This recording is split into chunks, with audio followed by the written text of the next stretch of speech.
The trends, quite frankly, are not looking good for the president's party. And I think desperation has begun to set in. Now, here again is South Carolina Congressman Jim Clyburn on Fox News Sunday with Shannon Bream.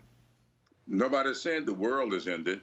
You did The say world did there, not though, end. it could be the end of the world. No, democracy will be ended. The world will continue to exist.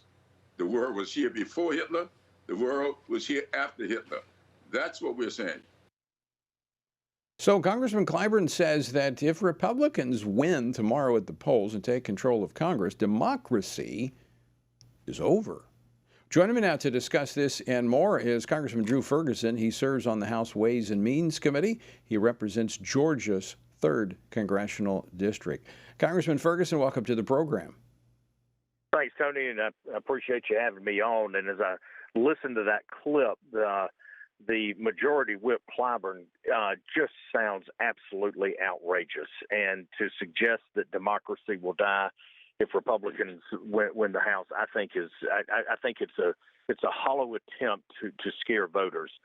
The American public knows better than this, and all they need to do is to look at what one-party rule in D.C. has been like. We jokingly say here, but there's a lot of truth in it. If you like COVID, you're going to love socialism because it's all about the government controlling your every move and your every thought and your every word. And we've seen that whether it's been in big tech, we've seen it in the House rules package with Speaker Pelosi in charge. Americans know better, and it's one of the many reasons that they are going to reject these big government socialists, and they're going to elect Republicans and give us a chance to lead. Yeah, I actually struggle with trying to conceptualize what the Democrats are talking about in terms of democracy ending if Congress is in the hands of another party. Then we have divided government, which actually provides a greater check and balance. And Congress would not be the one that would destroy democracy. It would be the executive branch. Well, we've seen the damage the executive branch has done, particularly with this administration. Record number of executive orders, which really circumvent Congress, and not something that should be done, particularly at the rate and the clip that President Biden has been doing them. The bottom line, Americans know that this is just an absolute farce for someone like a member of the Democrat House leadership to go out and say something so inflammatory.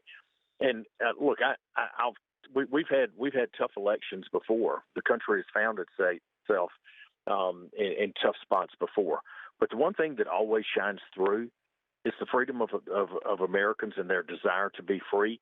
And what we know and what we believe and what we will see in this election is that Americans are saying enough with these big government socialist policies to control our lives.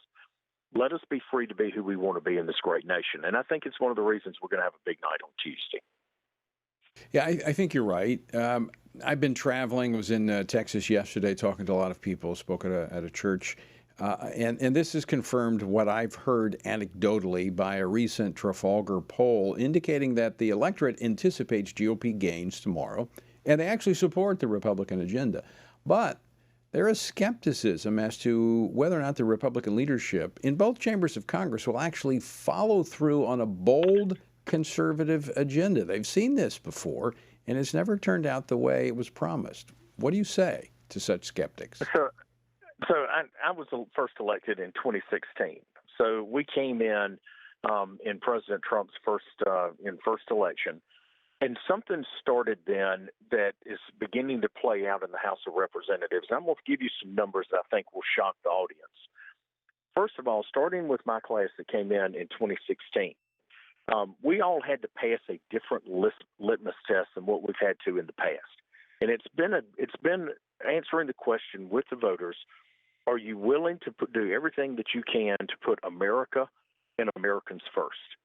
And since that 2016 election, there will be, if we have a 23-seat majority, which I think is kind of the bottom end of where we'll be, I think it could be bigger, but we'll have 74% of House Republicans that have been elected for the first time since 2016. And this is an incredible group of men and women. They're very young, very talented, very diverse. They're coming at this with a different view, and they have just had enough of what has been the status quo for so many years. And so I think this new majority is going to be dynamic. I think it's going to be committed to putting America first and making sure that Americans have the freedom to be who they want to be and do what they want to do in this great country without the interference of the government.